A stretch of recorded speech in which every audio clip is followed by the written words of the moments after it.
R. Kelly sex scandals and allegations. Illegal marriage. According to Vibe and the Chicago Sun-Times, 27-year-old Kelly and a then 15-year-old singer protege Aaliyah were illegally married in a secret wedding ceremony on August 31, 1994 in Cook County conducted by Reverend Nathan J. Edmond from Chicago. Kelly's tour manager, Demetrius Smith, said in 2018 that he facilitated the wedding by getting identification for Aaliyah representing her age as 18. Kelly had been introduced to Aaliyah by her uncle, Barry Hankerson, just 3 years prior when she was 12 years old. The marriage was annulled in February 1995 at the behest of Aaliyah's family by a Michigan judge. Kelly and Aaliyah, however, both denied that the marriage occurred and even denied that their relationship had ever moved beyond friendship. Despite denials of marriage, in May 1997 Aaliyah filed a lawsuit in Cook County to have the marriage records expunged. This action occurred in the midst of a suit filed by Tiffany Hawkins, who was seeking to use the marriage documents in her case. Aaliyah stated in court documents that she was underage at the time of marriage and, under Illinois state law, could not legally enter into marriage without parental consent. Sex tape allegations.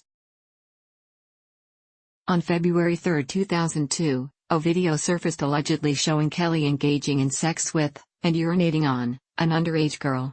The story, which was released by an unknown source, was sent to the Chicago Sun-Times, the newspaper that broke the story on February 8, 2002. This news surfaced as Kelly was to perform at the opening ceremony of the 2002 Winter Olympics. In interviews with MAC Television of Chicago and MTV News, Kelly said that he was not the man in the video.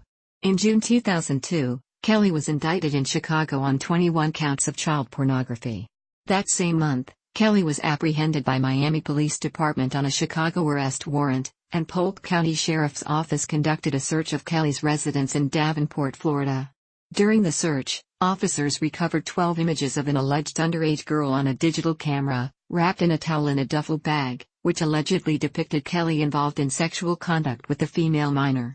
According to the Chicago Sun-Times, the girl in the images obtained from Kelly's Florida home also appears in the videotape which got Kelly indicted in Chicago. Kelly was arrested in January 2003 on those charges. In March 2004, these charges were dropped due to a lack of probable cause for the search warrants.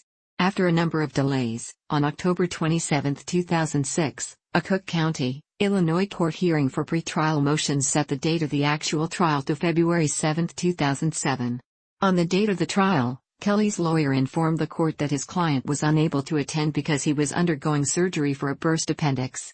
He also announced that Kelly was in good condition and was expected to be released from the hospital later in the day. Kelly's attorney stated that Kelly, who pleaded not guilty, would be in attendance on the next trial date of February 21, 2007. It had previously been announced by the court that the videotape that allegedly showed Kelly performing sex acts with an underage woman would be publicly shown as evidence in the trial. The trial, however, was delayed due to disputes over when the tape was made and to give medical recuperation time to the sitting judge following a fall resulting in broken bones. Later the case was set for a September 17 date. It took more than 6 months for the case to go to trial. Jury selection began on May 9, 2008, and the trial officially started on May 20 with opening statements from the prosecution and defense. After 2 weeks, the prosecution's case wrapped on June 3 while the defense's wrapped on June 9. After less than a day of deliberations, on June 13, a Chicago jury found Kelly not guilty of all 14 counts. Misconduct allegations. Jim Narogatas reported for BuzzFeed News on July 17, 2017, that Kelly was accused by 3 sets of parents of holding their daughters in an abusive cult. Kelly and the alleged victims deny the allegations. Kelly was again accused of misconduct on April 17, 2018, by a former partner of his who claimed that Kelly intentionally infected her with a sexually transmitted disease. A representative for Kelly stated that he categorically denies all claims and allegations. The Time's Up Women of Color movement called for a boycott of Kelly's music in May 2018 and performances over the many allegations against him. The boycott was accompanied by a social media campaign called #MuterKelly. In response, his management said that Kelly supports the movement in principle, but targeting him was the attempted lynching of a black man who has made extraordinary contributions to our culture. The music streaming service Spotify announced on May 10 that it was going to stop promoting or recommending music by R. Kelly and XXXTentacion. Spotify stated, "We don't censor content because of an artist's or creator's behavior, but we want our editorial decisions, what we choose to program, to reflect our values." 2 days later, Apple Music and Pandora also announced that they will no longer be featuring or promoting R. Kelly's music. Allegations of music industry complicity. The Washington Post ran a lengthy article in May 2018 alleging that music industry executives had been aware of Kelly's sexual indiscretions and proclivities for years but did little or nothing about them due to his success as a performer and songwriter. As early as 1994, the newspaper reported, his tour manager had urged Jive Records founder Clive Calder to tell Kelly he would not release the singer's records if he continued to have incidents with women after every concert he gave. Calder told the Post that he regretted not having done more at the time. "Clearly, we missed something."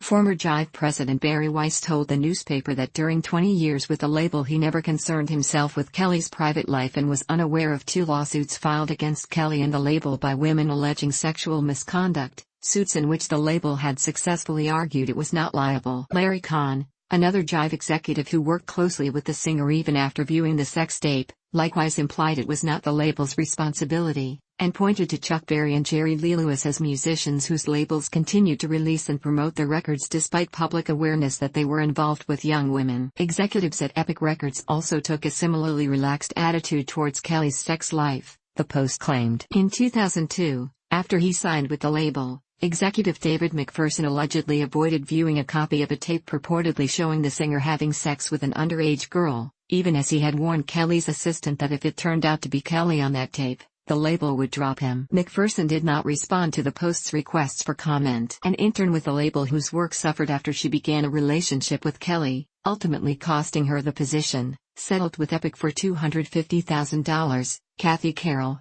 the executive she worked for, regularly rebuked her former subordinate for having an affair with a married man whenever the two met at social functions for years afterwards, and the damage to the woman's reputation led her to abandon her career in the music industry. Carroll told the newspaper the woman was starstruck. "A lot of times it's not really the men."